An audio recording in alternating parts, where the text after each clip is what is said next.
नमस्कार, जय मसीह के साथियों। मैं संजय मौर्य आज आपसे बहुत ही विशेष विषय पर चर्चा करने वाला हूं।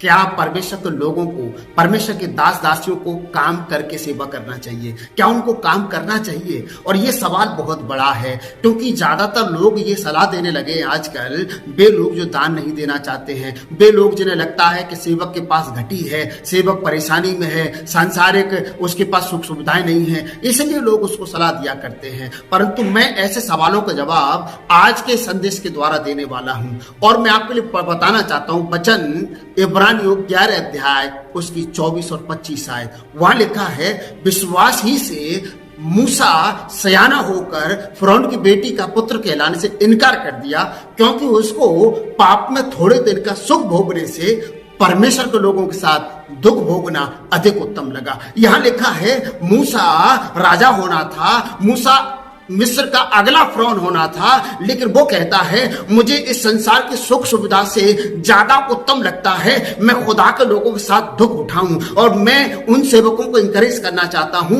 जो आर्थिक तंगी से होकर गुजर रहे हैं, जिनके पास संसार की सुख सुविधाएं नहीं है। मैं आपको इंकरेज करना चाहता हूं, आप ईश्वर के सेवक हैं, आप ईश्वर के ईमान वाले हैं और आप विश्वास में सियाने हो गए हैं। आप संसार में हो सकता है कष्ट हो रहा हो सकता है संसार की सुख सुविधाएं आप पर ना हो। मैं मूसा के जीवन से को प्रेरित करना चाहता हूं, परमेश्वर के लोगों के साथ परमेश्वर की सेवा में दुख उठाना अधिक उत्तम समझिए, क्योंकि इसका भाग आपको उत्तम मिलेगा और ईश्वर आशीर्वाद देंगे प्रभु यीशु मसीह के नाम से। प्रियो, मैं आपको वे लोग जो ये कहते हैं कि सेवकों के पास सुख सुविधाएं नहीं है इसीलिए उनको काम करना चाहिए, ये बैठे रहते हैं, ये कोई काम धंधा नहीं करते हैं, इनका परिवार ऐसे चलता है, मैं ऐसे लोगों को ये संदेश देना चाहता हूं जिसको खुदा ने ऐसे बुलाया है, जिसको खुदा ने ऐसी बुलाहट दी है। तो हु आर यू? आप कौन होते हैं ये कहने वाले के काम करना चाहिए सेवकों को, उनको दान की इच्छा नहीं रखनी चाहिए। ईश्वर उनको देता है, ईश्वर उनको खिलाता है, दान देने वाले नहीं खिलाते हैं, ईश्वर उनका प्रबंध करता है। और ये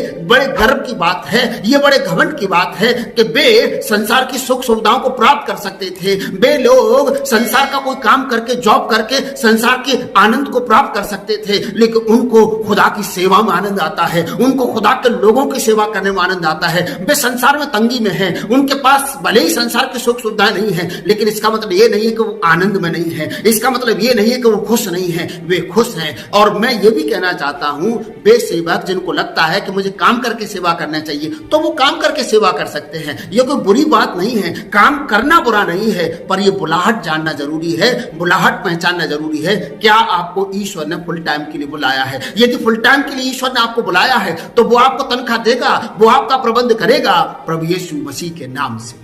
याद करिए, जब एलिया ने एलीशा के ऊपर अपनी चादर उस समय डाल दी थी जब एलीशा अपने खेत में जोता लगा रहा था। वो बहुत धनी व्यक्ति था, लेकिन फिर भी उसने ये जान लिया कि मेरा चुनाव हुआ है सेवा के लिए। वो अपना सब कुछ छोड़ के वरन अपने समाज को दावत दिया, उसने बड़ा भोज किया और तब वो परमेश्वर की सेवा के लिए हो लिया था। उसने अपना सब कुछ छोड़ दिया था परमेश्वर की सेवा के लिए। और याद करिए, पहला शमूएल में वो स्त्री जो बांझ है हन्ना, वो परमेश्वर भवन में जाती है, वो ये कह के दुआ नहीं करती है कि प्रभु तू मेरी कोख भर दे, मुझे लड़का दे दे, उसको मैं अच्छे रास्ते पर चलाऊंगी, अच्छा जॉब कराऊंगी, बड़ा इंसान बनाऊंगी। उसने कहा, यदि प्रभु तू मुझे पुत्र दे तो मैं उसे कोई काम नहीं करने दूंगी, वो सिर्फ तेरा काम करेगा, वो सिर्फ तेरी सेवा करेगा।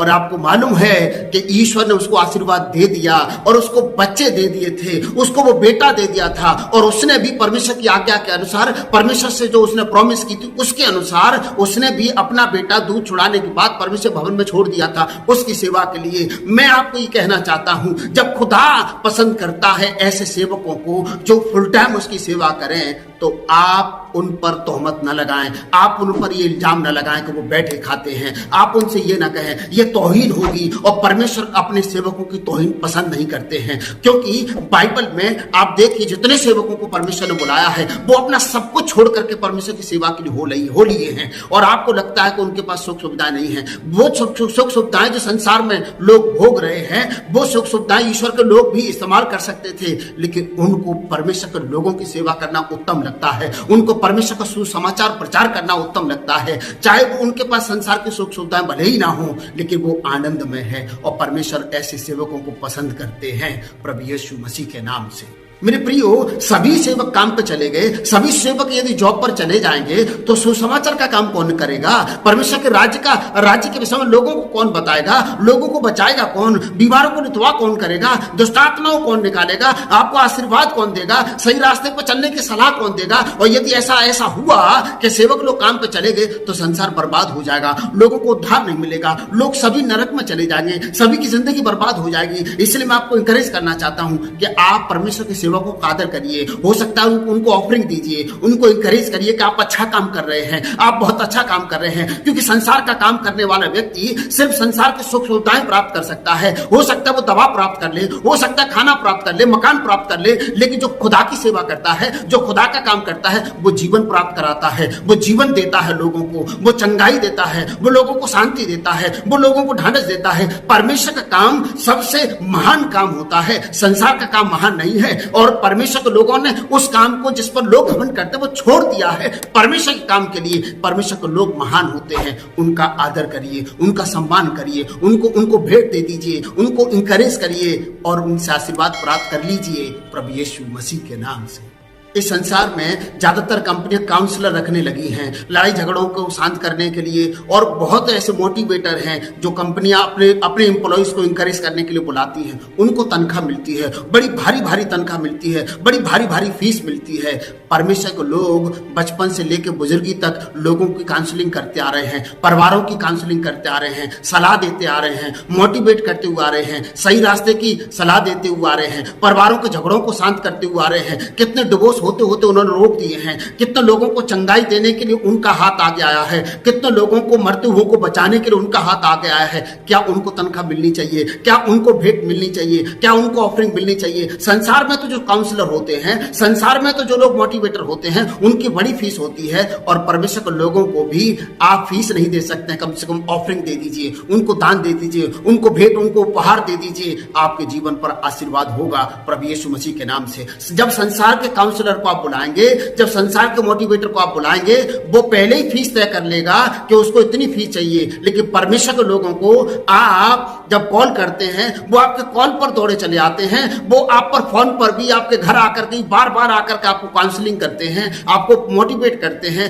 वो किसी फीस के लालच में नहीं कर रहे हैं, बिना शुल्क के आपको सलाह दे रहे हैं, बिना शुल्क लिए आपके लिए दुआ कर रहे हैं, बिना शुल्क की इच्छा रखते हुए आपको मोटिवेट और आपकी काउंसलिंग कर रहे हैं। क्या आप उन्हें आज से मोटिवेट करेंगे? आज से क्या आप उन्हें भेंट देंगे, उनको उपहार देंगे? और यदि आप ऐसा करेंगे, ईश्वर आपको आशीर्वाद देंगे प्रभु यीशु मसीह के नाम से। परमेश्वर वचन में आपके लिए पढ़ना चाहता हूँ, यूहन्ना 21:25 में लिखा है कि यीशु मसीह ने जो जितने काम किए, वे यदि किताबों में लिखे जाते तो किताबें संसार में ना समाती। मेरे प्रिय, यहाँ परमेश्वर का वचन वे कामों को जो यीशु मसीह ने चिन्ह चमत्कार किए, जो चंगाई दी, जो सुसमाचार काम किए, उन कामों को बाइबल काम कहती है। जब परमेश्वर सुसमाचार के काम को काम कहता है तो आप कौन होते हैं सेवकों को ये कहने वाले कि तुमको काम नहीं करते? जब परमेश्वर कलाम उसको काम मानता है, परमेश्वर अपने सेवकों के काम को काम मानता है, तो आप भी उसको काम मानिए और कहिए कि आप बहुत अच्छा काम करते हैं, क्योंकि जीवन देने वाला काम करते हैं परमेश्वर के लोग। और यिर्मयाह 48:10 में परमेश्वर वचन कहता है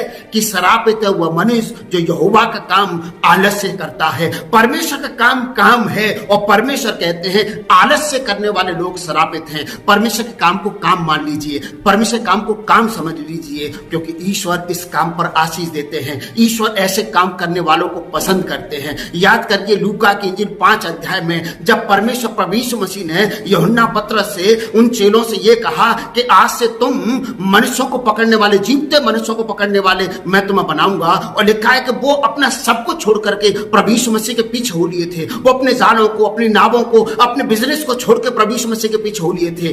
वे लोग जो परमेश्वर का काम कर रहे हैं, वे लोग जो संसार काम नहीं कर रहे हैं, वे डबल आदर के योग हैं। उनको ज्यादा आदर मिलना चाहिए, क्योंकि उन्होंने बिजनेस करना छोड़ दिया है, उन्होंने संसार का काम करना पसंद नहीं किया, उन्होंने खुदा का काम करना पसंद किया, जिसमें तनख्वाह मिलना अनिवार्य नहीं है, जिसमें कितना मिलेगा अनिवार्य नहीं है, लेकिन वे ईश्वर के ईमान पर वो अपने जीवन को चला रहे हैं। वे ईश्वर के ईमान से जिंदा हैं और उनका आप आदर करिए और वो महान काम कर रहे हैं, ये मान लीजिए तो खुदा उसको काम कहते हैं, परमेश्वर सुसमाचार काम को काम कहते हैं, तो आप भी उसको काम कहिए, आपके ऊपर आशीर्वाद होगा प्रभु यीशु मसीह के नाम से। याद करिए नहमाया जब परमेश्वर भवन में देखता है कि वहां गाने वाले बजाने वाले लेवी नहीं रहे हैं, ईश्वर की सेवा करने वाले भूख के कारण से, खाना न मिलने के कारण से खेतों में, अपने खेतों में काम करने के लिए चले गए थे। लिखा है अपने खेतों में।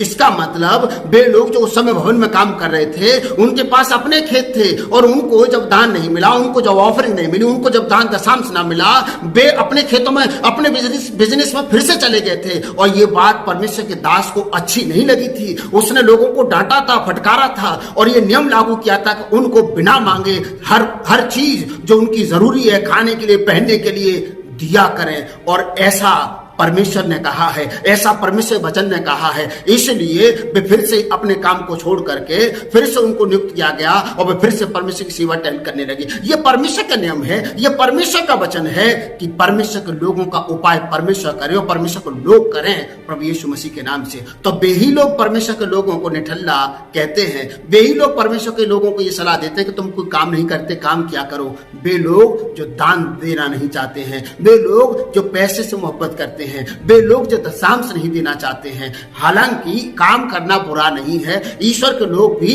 स्वेच्छा से काम कर सकते हैं, लेकिन इस वजह से काम ना करें जो लोग सलाह देते हैं कि तुम्हारे पास संसार की सुख सुविधाएं नहीं है। यदि संसार की सुख सुविधाएं चाहिए थी तो वो लोग सेवा नहीं करते, वो लोग संसार का काम कर रहे होते। लेकिन मैं आपको बताना चाहता हूं, परमेश्वर का वचन साफ शब्दों में कहता है कि जो लोग परमेश्वर के लोगों को ग्रहण करते हैं वो परमेश्वर ग्रहण करते हैं, जो परमेश्वर के लोगों का आदर करते हैं वे परमेश्वर का आदर करते हैं। इसलिए परमेश्वर के लोगों का आदर करिए, उनको अपने घर में स्वीकार करिए और उनसे दुआ करा लीजिए, आपके जीवन पर आशीर्वाद होगा प्रभु यीशु मसीह के नाम से।